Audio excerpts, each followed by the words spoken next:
Peter, and welcome to my channel. Peter likes books. That was kind of a little new one. If you haven't come to my channel before, I do a different intro every day.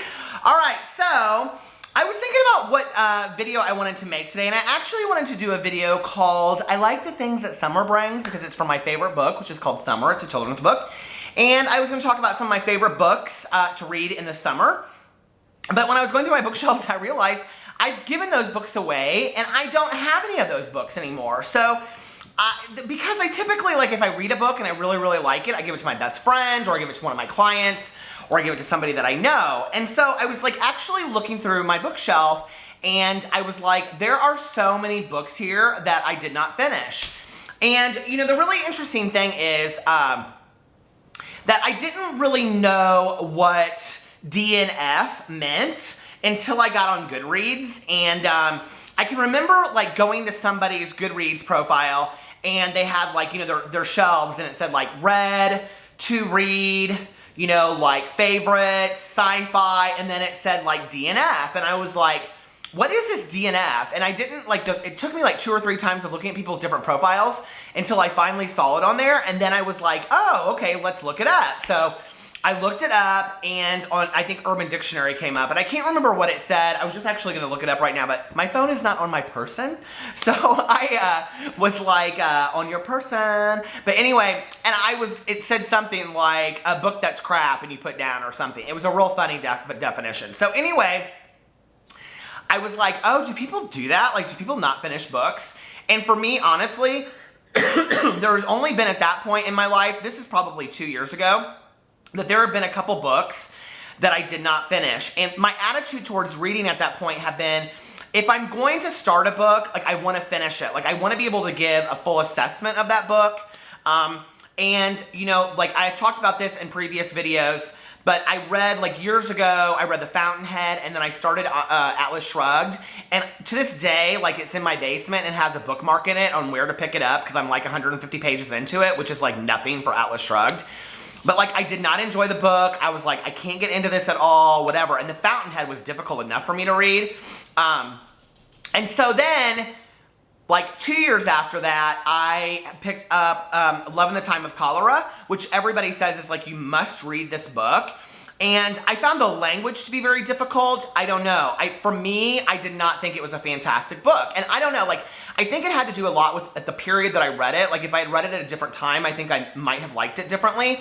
But, like, I even got to the point, you guys, where I, like, looked up how many pages there were, and then I divided them by 90 days, and I wrote down like how many pages I had to read a day to get the book finished in 3 months, and I think it was like 8 pages a day, and I couldn't even do that. Like I didn't even finish it. And so finally I was like, done. Like, put this book down, done, whatever. And the funny thing about it is I can remember like, and I just found a copy of it the other day. I must have more than one copy of it, because the copy that I have looks different than the copy that I own, because I can remember at that time like physically having to get rid of it, and I drove to the library like late at night and put it in the book depository, not like the book donations, because I didn't know if they had those or how you do that at that time. So I just put it like in the book depository, made sure that my name was nowhere on it or anything, and like felt like I was doing this real devious act, right?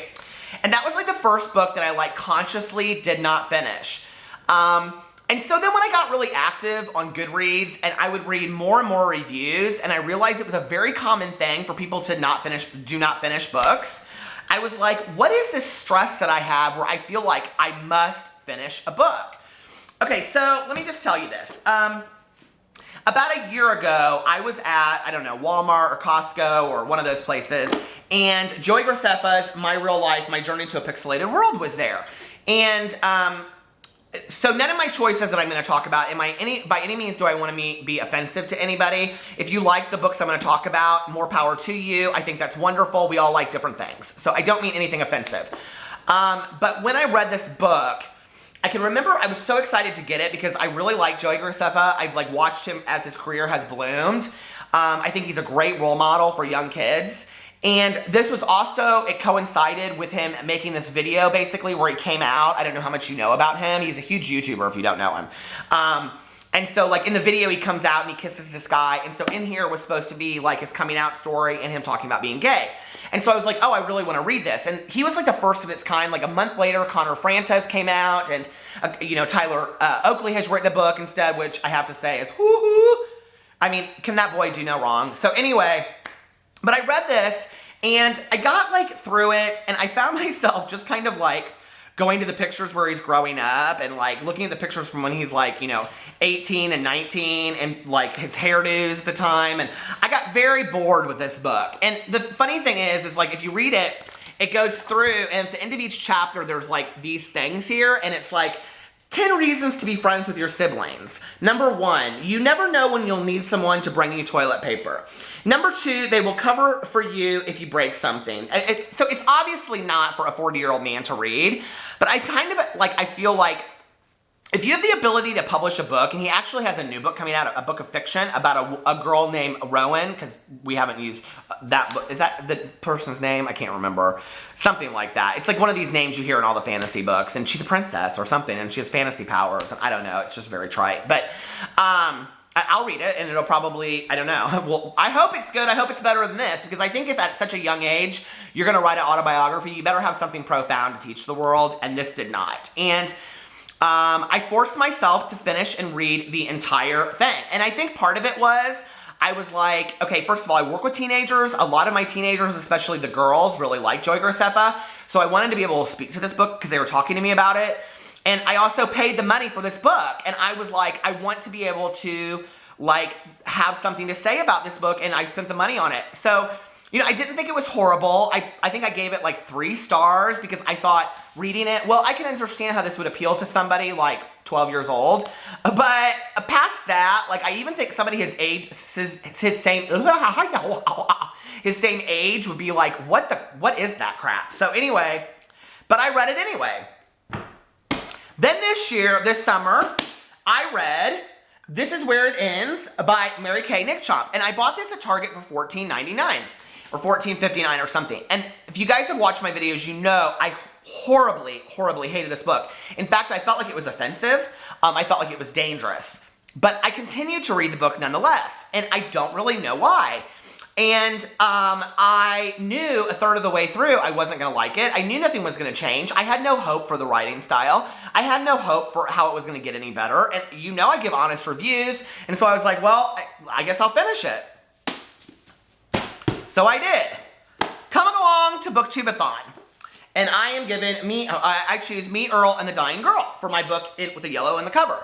And I had heard so many good things about this. I wanted to watch the movie and I wanted to read the book first. And so I was like, literally a quarter of the way through it. And I thought, this is just crap. It's just getting worse and worse, page after page. I cannot stand this book, but I have to read it because it's for Booktubeathon. And I even was like, I'm just going to replace it with another book. And since this was my first Booktubeathon, I didn't want to cheat. So I was like, no, I don't really want to do that, even though I did that with another book later. But I was like, just finish it. Everybody talks about this. At least you'll be in the know, right? And I can remember my mom, who is very liberal, used to listen to Rush Limbaugh on the radio. And I said to her one time, why do you listen to Rush Limbaugh? And she was like, you have to know both sides. Whatever, I don't listen to Rush Limbaugh. But I felt the same way about this book. Like, I wanted to know both sides of it. So I finished the book, and of course, I thought it was total crap, and I gave it 2 stars. And that was generous, coming from me. So anyway, and I'm not somebody that low rates books. I usually rate books 4s and 5s, always. So if I give a book a 2 out of 5, like, it's total crap. So that goes with books that I did not like, and yet I finished them anyway. Then let's come up on a book, because I think there's different categories of do not finishing. Helter Skelter. Now, I'm chosen to read this book over the course of this whole summer. It's 670 pages, you guys. I've been literally at the same place, do you see, for like 3 months, okay? I love this book. It's fantastic. I'm totally into this book. I'm terrified when I read it. It is a book that I've always wanted to read and be able to talk about because it comes up a lot of times in social settings that I'm at. People will say, like, you know, if you're talking about crime things, they'll say, well, did you ever read Helter Skelter? And I know about the Charles Manson murders, but I want to be educated. I want to know about it. So, like, for me recently, I've been thinking, are you really going to finish this book, or should you just put it on the bookshelf and you'll finish it later? And I know if I don't continue reading it now, I will not finish it. So I will not put it on my do not finish list. So I really don't ever have any books that I do not finish, except for Love in the Time of Cholera. And it was because I just really couldn't get through it. But books are expensive, and I spend a lot of money on books. And I'm like, if I buy a book, I want to finish it, okay? And this is my internal struggle that I've got to just get over, because it's ridiculous that I would go, and spend $10 at McDonald's and eat a meal that is probably doing me no good, and, buy a fountain pop at the gas station with a candy bar that's probably doing me no good. That's the cost of a book. But I won't throw a book away.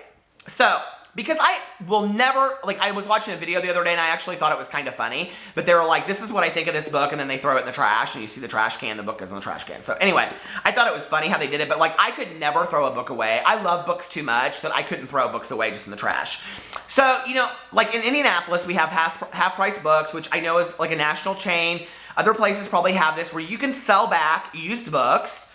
I think, you take in 100 and you get 25 cents or something, so it's totally not worth it. For me, I would rather donate them to the library because somebody may love me and Earl and the Dying Girl. So, if you don't know how to finish a book, let me tell you this. Set in your head from now on, this is what I'm going to do. It's just a suggestion. I'm going to set in my head how many pages I will give a book. And I decided that I will give a book 100 pages. Because for me, I can read 100 pages in a day, in a setting. So if I read 100 pages and the book has gotten no better, I'm done with it. I'm not giving it anymore. I don't care what great discussions are going on about it. I don't care if people are telling me, read to 200, you'll love it. I don't care if I hated the first season of The Walking Dead and didn't even really get into it until this second season, first episode. I'm not wasting my time on any of these friggin' books that I can't get into anymore. I just think it's a waste of my time when there's so many great books out there that I want to read. Why dedicate my time to books that I don't want to finish? There's no point to it. So, watch a video review with spoilers in it is what I'm going to do in the future. So I thought, Peter, what can I do instead that would be very nice and very kind and giving to the world? And so this is what I'm going to do. Get a little piece of paper, and on it, in my favorite orange Marquee, I'm going to write, I hope you enjoy this book more than I did. And then I'm going to fold the piece of paper up, like I was taught to do in elementary school. And then I'm going to put it in an envelope, and take this off. And see, it already says library on it. Stuff it inside the book and throw it in the book depository. And hopefully someone will enjoy it more than I did. But there's a lot of ways to get rid of books. For me, I just can't, and I'm kind of half joking when I say that, but I am going to actually take these books to the library because I want somebody to enjoy them. Because just because I don't like a book doesn't mean that somebody else is going to not like it. I read reviews all the time on a cat just darted across our patio, and I was waiting for my dogs to go crazy. Thank God they did not. But anyway, I'm looking at Tucker over here. He's like, what are you talking about, Dad? I heard you say dogs. Okay, but there are so many books that I read that I would rate a 5 out of 5 stars. I'm trying to think of what it was recently, and somebody was like, gave it a 2 out of 5 stars, and I was like, oh, it was Girl on the Train. They were like, I was like, what are you saying? One of my friends even tweeted me last night, and she was like, couldn't stand that Girl on a Train.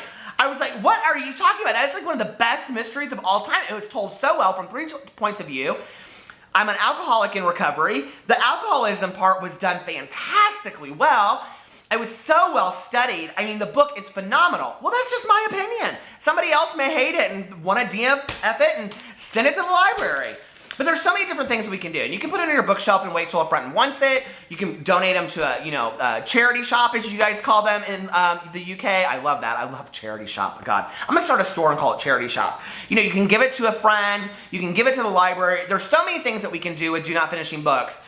And I think a lot of times, especially with me, I have a tendency to give a very negative review of something, but I also want it known that just because I do not like a book, and I did not like the writing style, and I did not relate to it, doesn't mean that 100,000 other people won't like it. And it is a very valuable book because it's out there for that reason. There are a lot of authors that aren't even well known until after they pass away, and then their work becomes discovered by somebody, and somebody loves their stuff, and I love zombie books, and a lot of the zombie books that I read, other people are like, oh, I think that's trash. So I think it really is what's your writing style. But for me, I cannot have books on my bookshelf that really repulse me. and that I don't even want there, I don't want to have to see. So for me, I have to get rid of them. And that is how I DNF